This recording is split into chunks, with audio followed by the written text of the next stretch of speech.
Connecting. Okay, we have started streaming. Starting officially in 5, 4, 3, 2, 1, go. Hey everyone, how's it going? It's the Arlers podcast. Not Arlers, God fucking damn it. Oil Drop podcast. Sorry everybody, we changed our name. I still can't keep up. Number 35, a year ends and a NUGE New Year begins. With me today, my name is Arunatic5, otherwise known as Arun. With me today is Paul McCartney, otherwise known as James, and also Sweet44722, otherwise known as Mr. Adam B. Anyway, we've got a few topics. What? What? Why? Go. Okay, sorry. We got a few quick topics to run through here. We're going with the really late cast just because the holidays are the holidays, and not many of us are available all the time. But we finally caught a time where all of us were free. We'll be back to our regular, consistent schedule come the new year, so no worries about that there. Anyway, first topic, considering that today is the 29th of December, and the new year is just a few days away, we have a turn of the year coming. So looking back at the past year, what would you consider as your highlight of the past year? And what would you consider as a low light of the past year? And on a similar trend, how does the new year look? I'll throw this one to James first. Okay, so for the year, do you mean like the 2016 calendar year, or do you mean this season? Calendar year. So you can include the last season as well. Okay. Or bits of the last season. For an unexpected highlight, I really liked the internet's reaction when Columbus drafted Pierre-Luc Dubois 3rd overall and left us Pugliarvi. They can't keep getting away with it. But we can. Wonderful reaction. Was the prevailing sentiment. So I really liked how the internet handled that. It was a lot of grace, a lot of maturity. Mm-hmm. It was just grand. I really enjoyed it. Yeah, and a low light. Let me think. Probably Nuge's play. I've been pretty disappointed with him this season, but I'm not going to get too in depth with that. But I'll just say Nuge and his play. Oh snap! Anyway, moving on. I'll leave the how does the new year look as the next question, but Adam, your highlight and your low light. Highlight, I'd have to say probably drafting Pugliarvi, just because the reaction was golden, and B he's gonna be a future star. But I think it has to be McDavid's goal against Columbus last year. Where he just deked the shit out of everyone on the ice. It was ridiculous. It was phenomenal. That was pretty. The low light for me is probably I think Pitlick's injury, because he's done for the season now. It's for me, it's in the sense that it was a player that came out of the Blues having a Davidson-like resurgence from last year, and Davidson's injured to start the year, and he's now been hampered yet again by injuries that aren't he has nothing to do with in terms of his play. And it may be the last time that we see him on the Oilers. Yeah, that actually is a very true statement. Yep. So for me, I guess start off with a highlight. Highlight the McDavid's goal. I mean it's pretty freaking. That was a thing of fucking beauty. But tied right up there is the fact that we are 37 games into the season and we are second place in our division.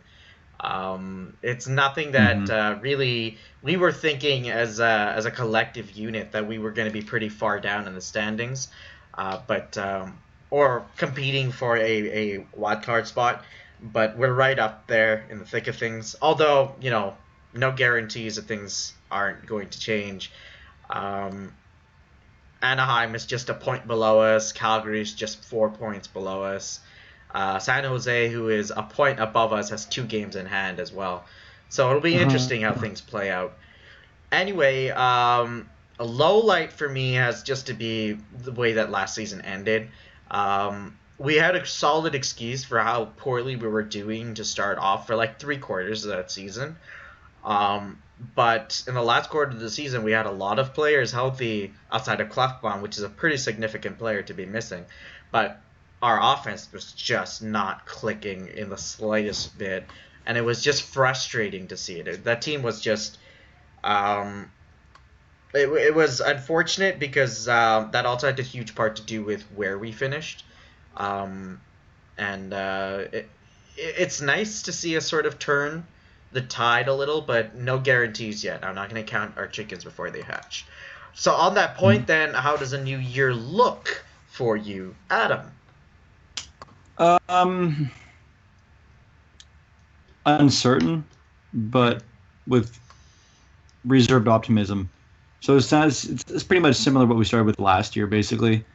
We're not really sure. We have this new team seemingly that's moving in a different direction than anything we've seen in the past, but it seems, for me at least, I think I'm the part of the fan base that's still waiting for the other shoe to drop and for the team for everything to fall down and go wrong again. But at the same time, hoping that they can keep playing and keep somehow winning games, and Tally can keep bailing us out, and McDavid can keep playing well and keep playing consistently enough that maybe we end up making something in March and April out of this. James? Yeah, cautious optimism. I mean, we're in a playoff spot, as deep into the season as we've been in over a decade. As far as there was a post about it on Reddit earlier. So I mean, we're in a playoff spot, and we're like almost at the halfway point of the season. So things could be a lot worse, honestly. Yeah, that's true. I guess for me, I just hope that things stay as ridiculous and as chaotic as it has been. Like, it's not gonna happen, but like, we're seeing teams that people consider to be pretty mediocre to average doing phenomenally. Like, to give you an example, Minnesota is considered to be a team that's sort of middle of the packings. They fall off in the second half of the season, that kind of team. But now they've gone on a 12-game winning streak. Columbus was that team that wasn't a great team at all. They came off nearly close to last season, and now they are on a 14-game winning streak and at the top of the league. The Oilers were a team that was supposed to be struggling for a playoff spot, but still in the thick of things, and now we're near the top of things. And we were at the top for a short while, but regardless, I just hope that things stay this fun. As sad as that may sound, I hope that things stay this fun. Anyway, next topic is there has been an offer that has been sent out, apparently, for, I believe it is a contract for Russell. On that point, then, what kind of contract do you think Russell should get? Do you guys mind with me starting this one? Go for it. I missed all that, so yeah. Was I lagging? No, as in I didn't hear the Russell rumor at all. Oh, okay. It's on the subreddit. Apparently, hold on. I will read the rumor as soon as this loads. Oilers will soon make an offer to Russell, but the right offer. Edmonton Journal article. Basically, for me, it's that it's very well emanated in the thread. Is that while Russell has been great for us, it's sort of the fact that he synergizes well with players that are opposite to him is the reason why he's been sort of great for us. Also, while his play to start the season was really good, I think there's been definitely a certain number more defensemen that have been better for him. And when we have a bunch of other players that are in the range to be coming in, I hope that the deal in terms of term is not that long. But that's exactly what Russell wants. So I'm going to guess, if I were to guess, I hope it isn't more than a $4 million 3-year deal. That would be my expectation. Adam? The concerning thing for me is that, yeah, he's fallen back to earth. He's not playing badly, and I think he'd be a good addition, but this also means likely the end of Davidson, because if Russell is being given a contract, it means protecting him.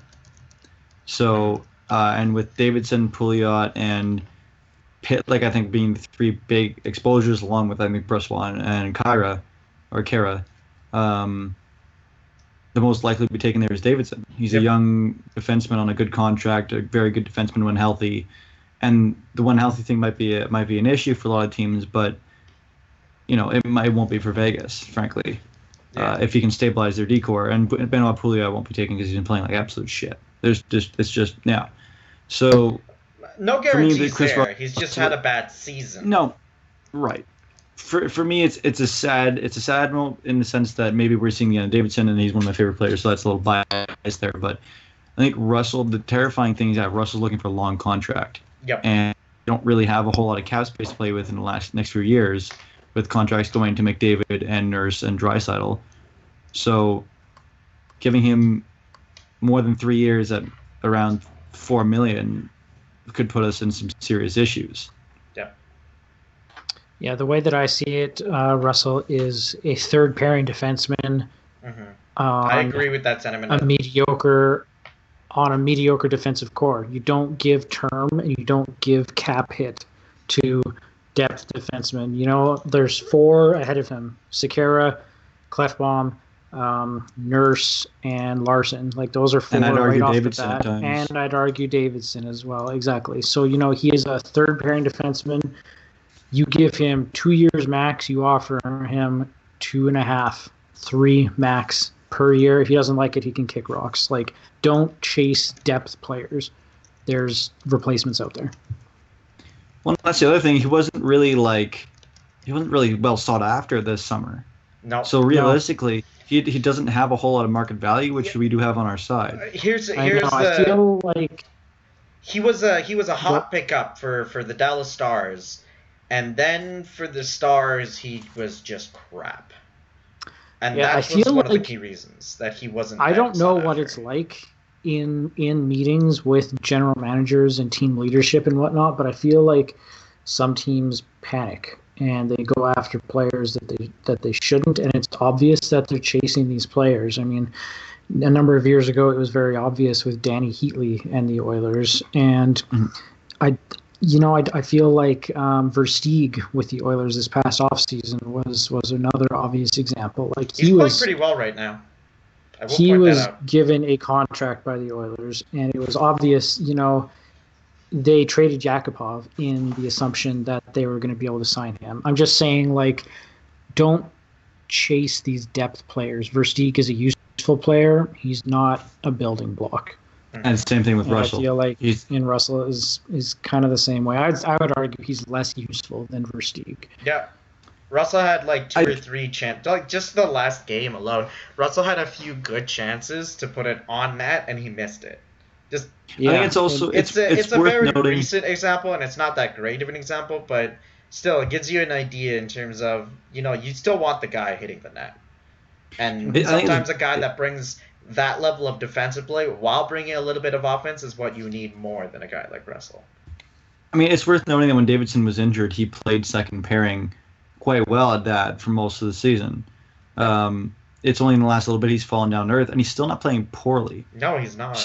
And that's the worrying thing for me, is where this contract comes in, is that it's at a time where he's playing well. It's not at a time where we're towards the end of the season, we're looking to stabilize it. It's like Russell's like, oh, I'm playing well enough that I should ask for a contract, and Chiarelli goes, yeah, you're playing well enough, we could use you for the next few years. And that means the player has leverage. And if a player has leverage, it means the team is going to suffer more than likely. Yeah, absolutely. I'll just leave that. I guess the general sentiment here is that here's to hoping, and we may not be too hopeful regardless. But going on to the next topic, unless there are objections, there's one big one, but I'll go to that one a little bit later and go through one general hockey one. And the World Juniors are on right now. So the scores have been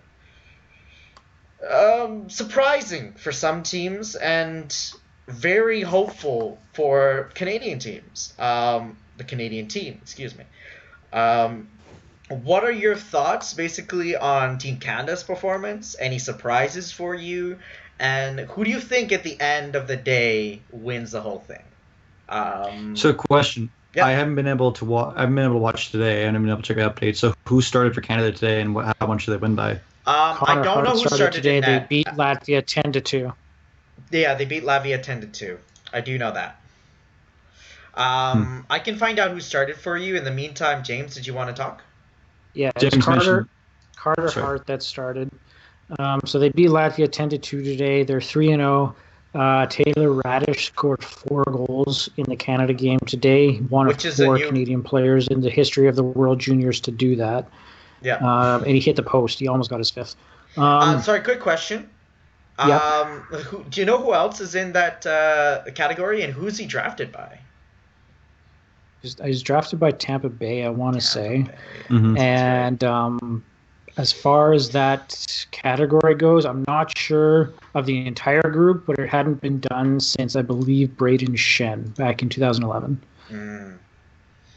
I can So he had check through he had Continue. 17 points in like 6 games or 7 games that year. So he was pretty off the hook. But anyway, so Taylor Radish had a fantastic game, which is kind of weird because I actually hadn't heard of Taylor Radish until the last month or so, and he's like a 2nd-round pick of the Lightning. He's a fantastic player, leading the OHL in points, and I never heard of him. It was craziness. So I mean, he's been doing well. Strome's been doing well. No one's really stood out in a negative way. The goaltending, it's almost like I'm always holding my breath, waiting for them to screw up. 2 goals against Latvia. It doesn't set off alarms, but it doesn't calm me either. No real problems yet. I mean, they did beat Russia and they spanked Slovakia. So I mean, just got to go against the States on New Year's Eve to see who wins the group.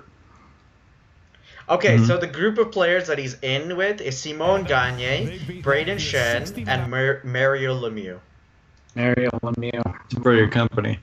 Good company, yeah. Carter Hart was in net, 23 saves, 23 out of 25, basically. Yeah, I think it's so for me. Actually, unfortunately, Matt Barzal stood out a lot. I found his puck possession and his ability to find open ice really impressive. On the defensive end, no one really stood out, but I think it's a good thing. They moved the puck well. They didn't spend time on their own end.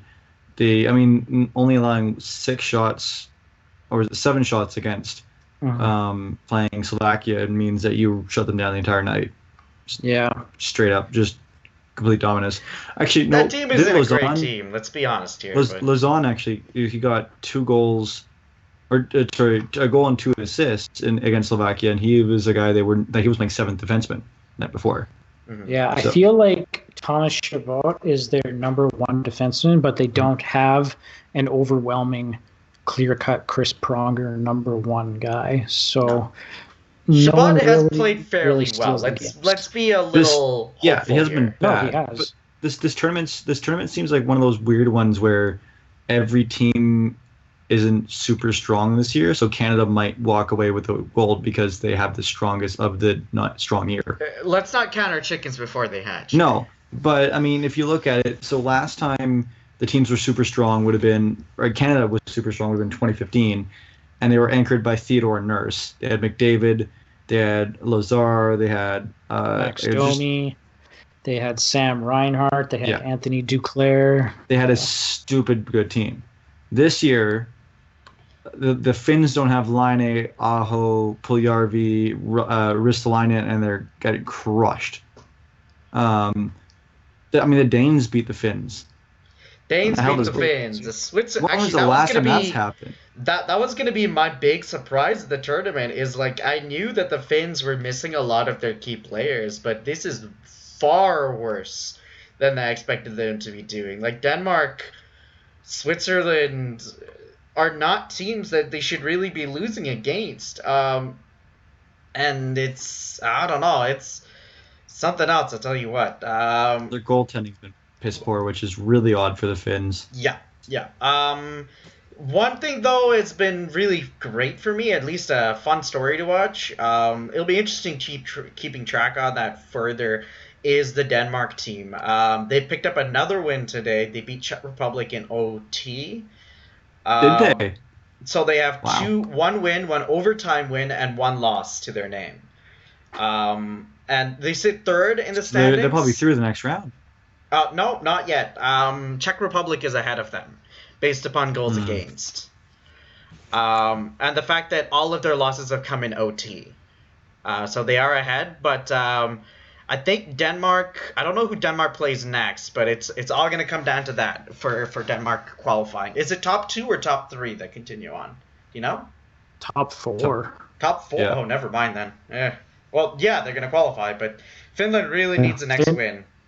Let's just put it that way. Finland has 0 points in 3 games. Yep. That is. So That one is. I can't remember last time that's happened. I genuinely don't know. Nope. One player throughout the whole tournament that has been catching my eye is Clayton Keller.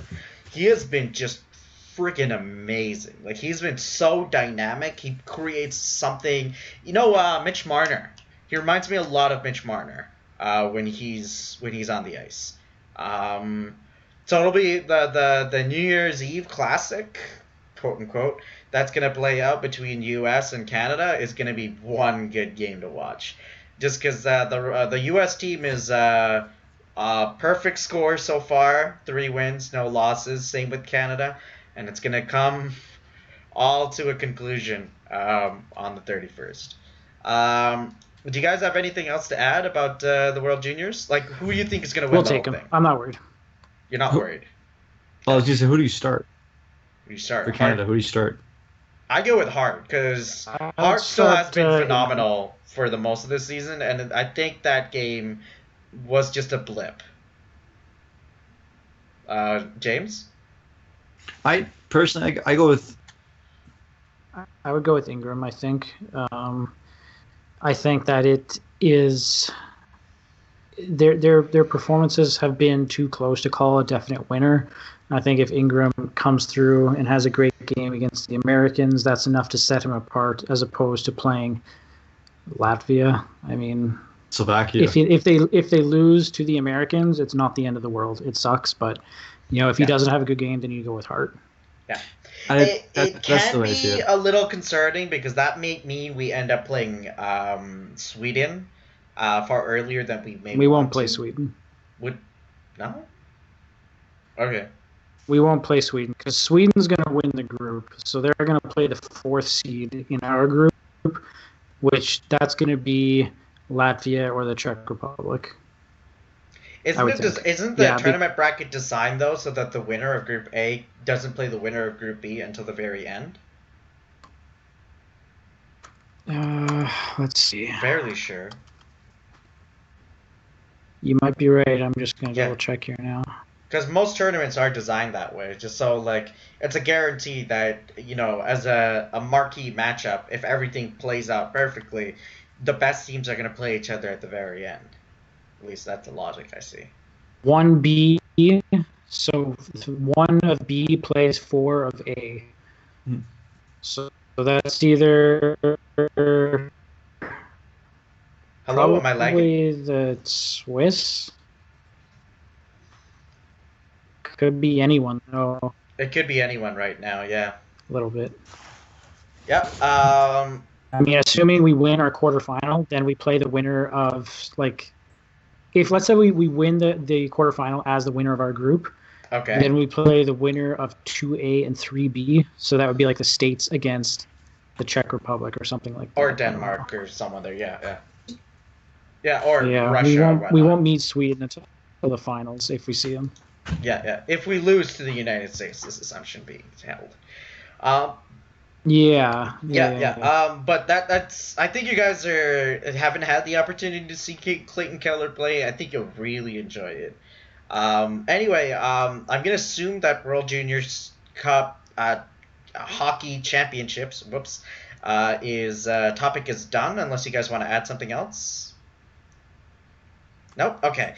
No, we can come back to it in a couple weeks. Yeah, definitely. I think we're going to be coming back to that next podcast because we're going to have probably results by then. Drastic changes to talk about since the last podcast. Okay, So we complained about the power play. Now the power play is fantastic. We praise the penalty kill. Now the penalty kill is pretty much bottom half of the league. McDavid was phenomenal. Now McDavid has gone 3 or 2 points in the past 7 games. And Draisaitl we were sort of iffy about, and Draisaitl has turned red hot with a ridiculous number of points over his past couple, including another assist, I think, today. Yeah. So we can go through each one, or we can just talk about the fact that we basically jinxed everything in a way. Yeah, we fucked everything. That's a part for the course. Yeah. Oh god. We're still being dominant in puck possession, which is fairly good. But the power play is top 5 in the league right now. Penalty kill is still 12th. It's 12th. Okay, that's better. It had dropped to on the NHL. It had dropped to 16th when I had checked it last, and that was about a week ago. Well, the power play is 9th, and penalty kill is 12th. Oh god, power play has gotten worse then. Penalty kill is 12th. Okay, yeah. That's pretty good. Still, yeah. That's pretty good. That's what we want, honestly. Yeah. That's not bad. I mean, McDavid has definitely cooled off quite a bit, but I'm not really worried. He's still he's second in the league in scoring. So is he second now? I thought he was tied with Crosby. Well, maybe Crosby caught him. I don't know. Crosby has the lead based on goals, I think. Yeah. Yeah. That's true. I think that's what it is too. Yeah. Because his goal scoring is ridiculous. He has 26 goals in 32 games. It's just not fair. 31 games. 31 games. Obscene. Wow. Okay. Step aside, Ovechkin. See you later, Ovechkin. Ovechkin. He's like scrub compared to Crosby right now. He had a bad first month, and then he started turning it on again. I will give it to him. He's been better later. He's infamous for that, slow starts. Yeah, he's been infamous for those. He'll be back up, but based upon how ridiculous Crosby's start is, i.e. he's 4 goals away from a 30-goal season right now, only 31 games in, it's just, I don't know if Ovechkin's going to catch him. No, I wouldn't say that he will, but you're going to say that he will? He can still have a good season. Yeah, it is. So we've covered the chilling McDavid. What are your guys' thoughts on the fact that Draisaitl's play has been ridiculously good as of late? It's what the team needed. With McDavid cooling off, I think that, without McDavid, this team is almost a lottery team, honestly. He's that important to the team. Draisaitl picking up the slack really helps. Because NUGE is having a garbage year.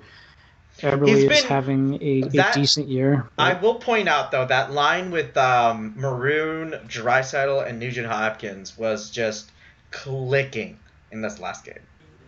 And that was just put together, was it not? So. Pardon? Mm-hmm. I don't know. He's got 17 points in 37 games, so, I mean... Yeah, it's true. He's also shooting for the lowest shooting percentage in his entire career. I will point that out as well. Yeah. By a whole 5% lower.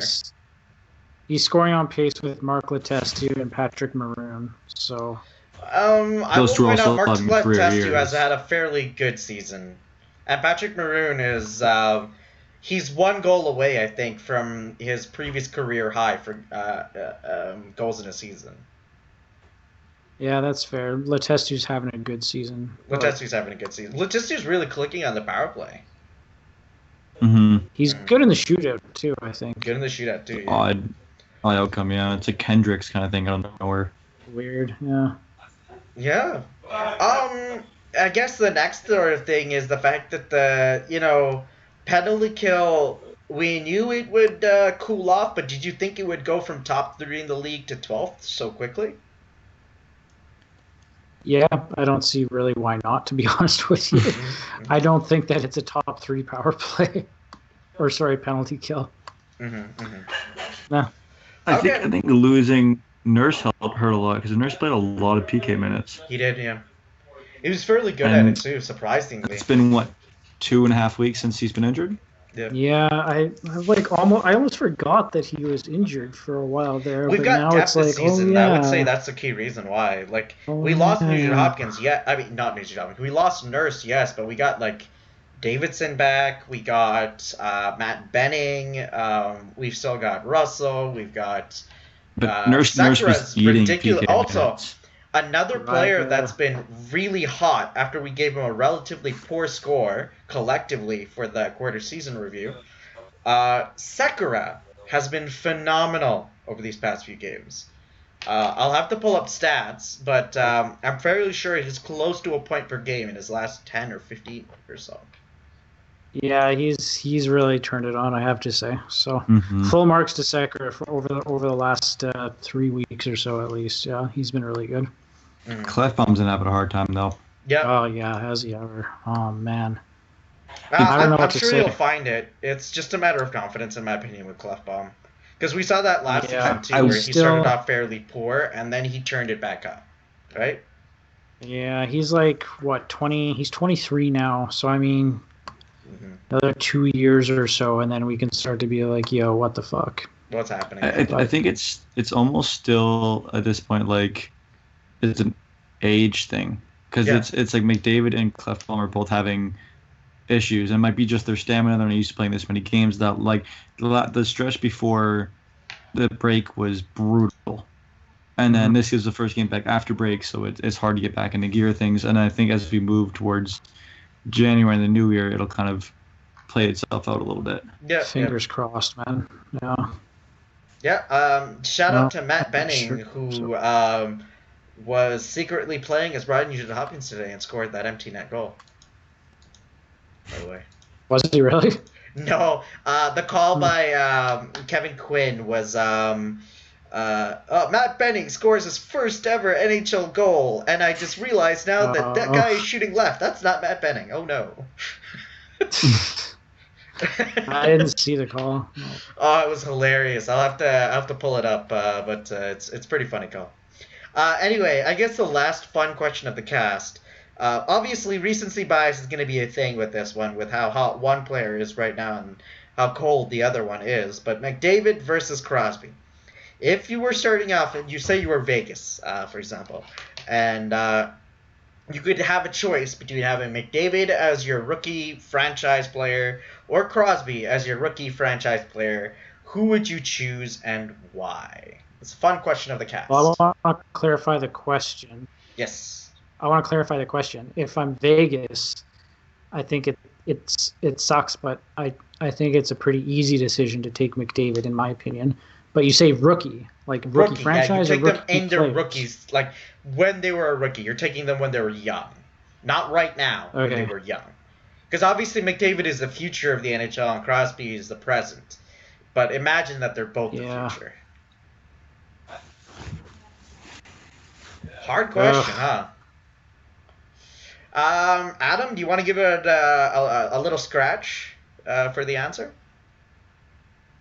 I mean, see, the issue is we've also seen that we've seen Crosby perform at ridiculous levels for over a decade, whereas we've seen McDavid play for not even a full season yet.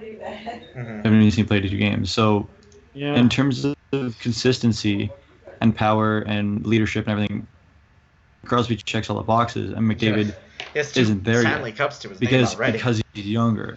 Yeah, But we're anticipating that he'll check the box. McDavid has a higher skill set, which Crosby will admit, but Crosby has more power. He's more strength and he's a power forward versus McDavid being a skilled, have a very high skill set with the speed to burn anyone in the league.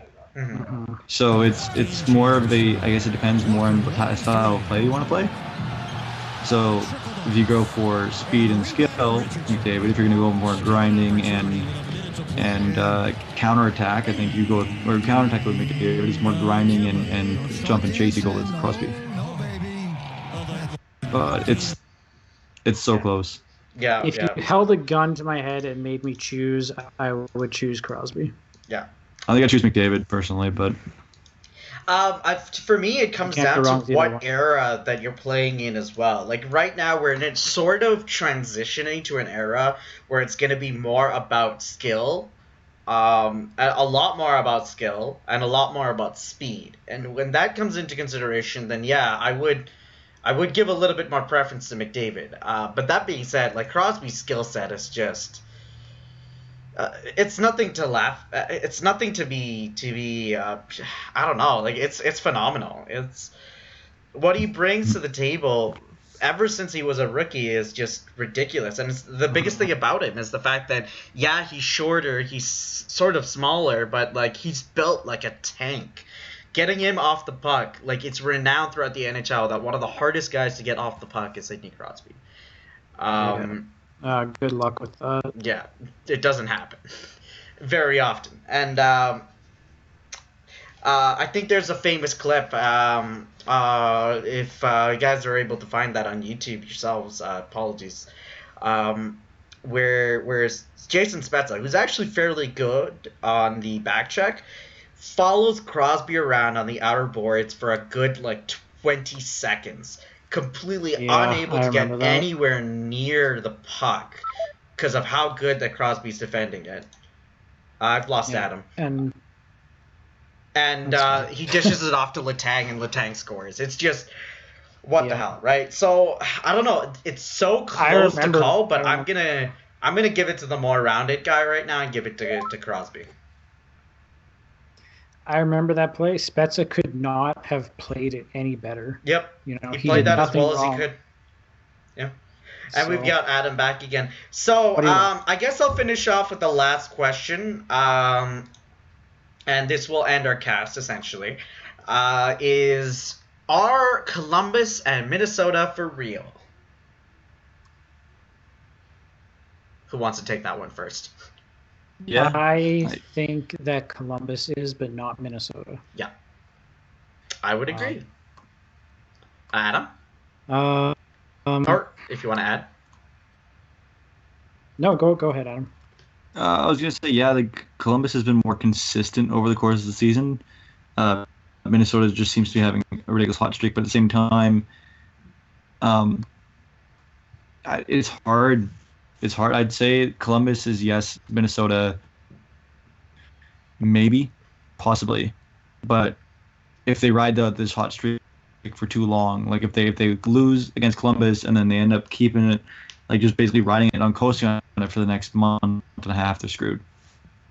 You guys want to hear something funny? Sure, shoot. Sam Gagner has 28 points in 33 games. I didn't want to know that. I want to unsubscribe from former Oilers facts. Okay, so former Oilers facts. Jeff Petrie has 8 points in the last month. Justin Schultz is third among all NHLers in the last month for scoring. As a defenseman, he is first. And Sam Gagner is having a ridiculously happy time over with Columbus Blue Jackets. Devin Dubnyk is on par for stats with Carey Price. He's in the Devin Dubnyk is basically in the lead right now for part for the Hart and also for the Vezina. He's gonna win the Vezina. Like barring a major collapse, he'll win the Vezina. I think there will be a regression coming into play, and it's gonna come down, but it's gonna come down between Devin Dubnyk and Carey Price for the Vezina. It is. Kill me. Mind you, like with all of these players, I would say the fans ran each one of these out of town too. Would you guys disagree with me on that one? Oh yeah. We wanted Justin Schultz gone. Petrie, Petrie, yeah. Petrie, I don't think was right out of town. I would agree. Petrie is on McTavish 100%. Not so much. But Justin Schultz, that's a lot more on the fans, considering how many fans would straight up boo him when he was touching the puck. Then there is Sam Gagner, who fans were actively going like, okay, we need to trade him before his no-trade clause kicks in. We need him gone. And then there was, who's the last guy? Yeah, Devin Dubnyk, who fans were celebrating that, oh, yay, we're finally without bad goaltending after we traded him for Hendricks. And a pick, I think it was. Mm-hmm. Mind you, Devin Dubnyk's rise had a lot more to do with Devin Dubnyk than anything else. But the Justin Schultz one is a total enigma to many of us, in my opinion, because His minutes have been steadily between 16 to 20, but that's sort of like he played maybe a minute and a half more in Edmonton, and that was pretty much it. They're playing a different system. Yep. That I will agree with He's you. playing more power play minutes. He's playing with higher level players in terms of system play and. Yeah, I mean, like he gets to play with Chris Letang, Sidney Crosby. Chris Letang's injured. Malkin, Kessel, Hornquist, like those guys are all fucking great. Here's the thing, though, is that Chris Letang, like he maintained the production without Chris Letang. Yeah, but he's also not being asked to play offensive zone starts at 30% like he was here. He's playing a different hockey. He's just got less pressure there as well. Yeah. I don't know. I feel like one of the key things happened in the past season is the fact that not only was he part of a Stanley Cup winning team, like he was an important part of that team, right? They lost a key player, and he was able to step into that role and not be like a guy that coasted his way to a cup, but be an important guy that got his way to the cup. I wouldn't say, because he was scratched in a lot of the games, I wouldn't say he was important so much as... He made himself important. He plugged a hole that needed to be plugged, but he didn't play well enough to play. Like, he played well enough to not be noticeable, but didn't play well enough to be significant. Which is if we were talking about the first and second rounds. But by the time we got to third and fourth rounds, he was playing close to 20 minutes a night, Adam. Right, but I'm saying that he didn't contribute in such a way that he was putting up points and being a significant part of the team, but he was playing well enough that he wasn't a detriment, which is more than he did in Edmonton the entire time he was here. Right, and that's a big part of the team. Yes. To add to that as well, that probably played a key role in terms of building his confidence to why he's doing so well this season. Right. Sure, but I still think. Okay, sorry. All right, so many of you want to go to bed. I will pass on this message from James. Bedtime, please. Yeah, I keep forgetting I'm an hour behind. Adam is at past midnight right now. We're all at 11:30 over here. Oh wait, no, you're not past midnight. You're before it. I'm 10:30. 10:30, you fat fuck. Those of you Pacific Coast fans, thanks for your patience in case you are watching live. But anyway, that was a fun game. Very, very active and physical game that we got to watch. And this was a fairly good cast, in my opinion. Hopefully you guys enjoyed it. Leave a comment, comment, subscribe. You know the whole nonsense. Anyway, my name is Arun, otherwise known as ArunTech5 on Reddit. With me today were... One of you go first. James. Yeah. Paul-McCartney-. And Adam Sweet44722. And thank you very much for joining us for this cast. We will see you next time.